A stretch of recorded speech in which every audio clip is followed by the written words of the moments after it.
my work mostly revolves around teaching and making art. I teach at 2 different community colleges right now, and I also produce art. Some of it is behind me, these sculptures, and I also do public art.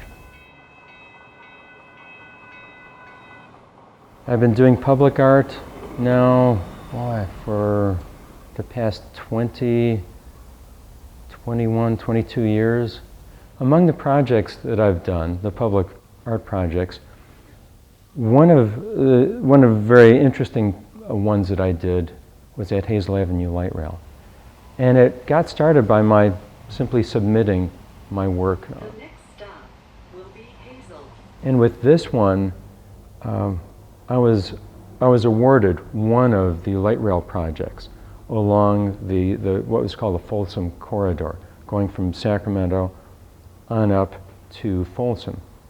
When I was initially awarded the project, I did visit the site, and it was before any construction actually begun. I wasn't even sure where the site was, but I did find the general site where the light rail would run, and it was just this kind of barren spot. I thought, cool, a canvas.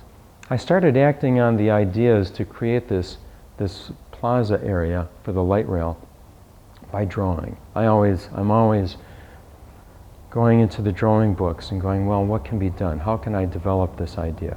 Where can I take it from here? I was coming up with this idea of creating a portal that would allow people to transition from work to play. My original plan was to create kind of a canyon-like environment that you could walk through, suggested water, suggested mountains on either side, suggested that flow from mountains into valley, which is really where Sacramento is.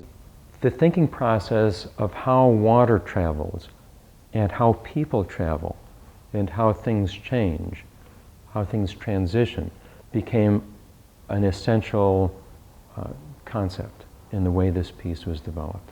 Another key element that took place unexpectedly was that my wife became very ill and suddenly died. So there was this void, this event, which caused me to just stop working for a while. When I returned, I continued working on my drawings for this project, developing that concept of that portal, but with altogether new meaning. I brought in my drawings, my plans for it. Before I even unrolled them, they said, wait, we know what you've been through, and we know that this project is going to have extra meaning for you.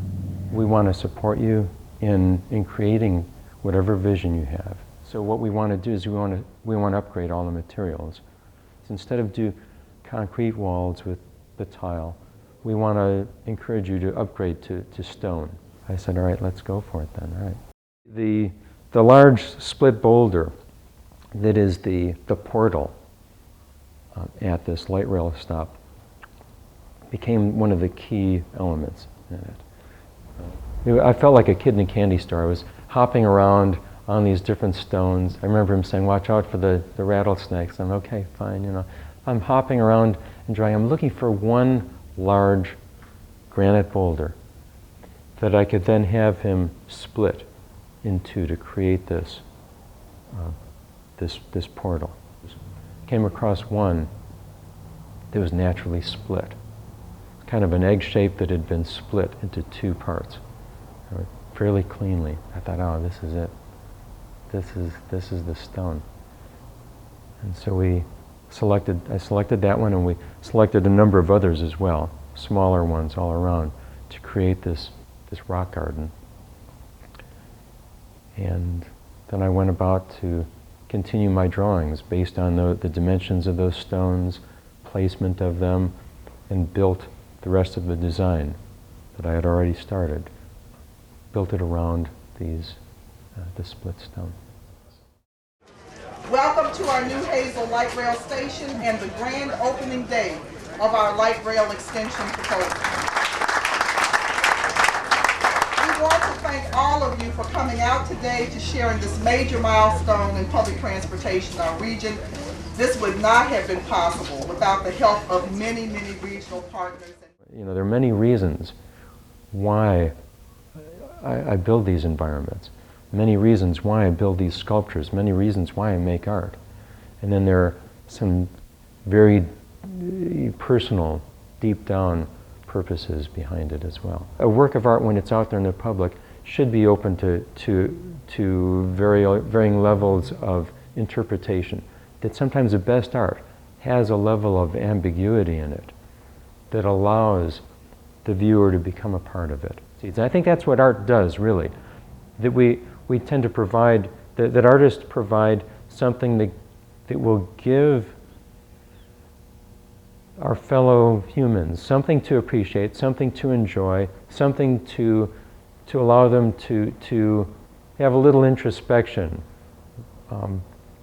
to give them that sense of oh yeah, here's something I like, or here's something that makes me question what's going on, or here's something that I hadn't seen before. Here's a way of looking at something that I hadn't thought about.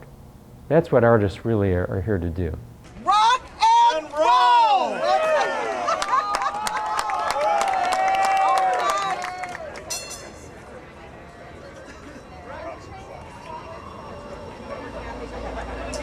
Yeah.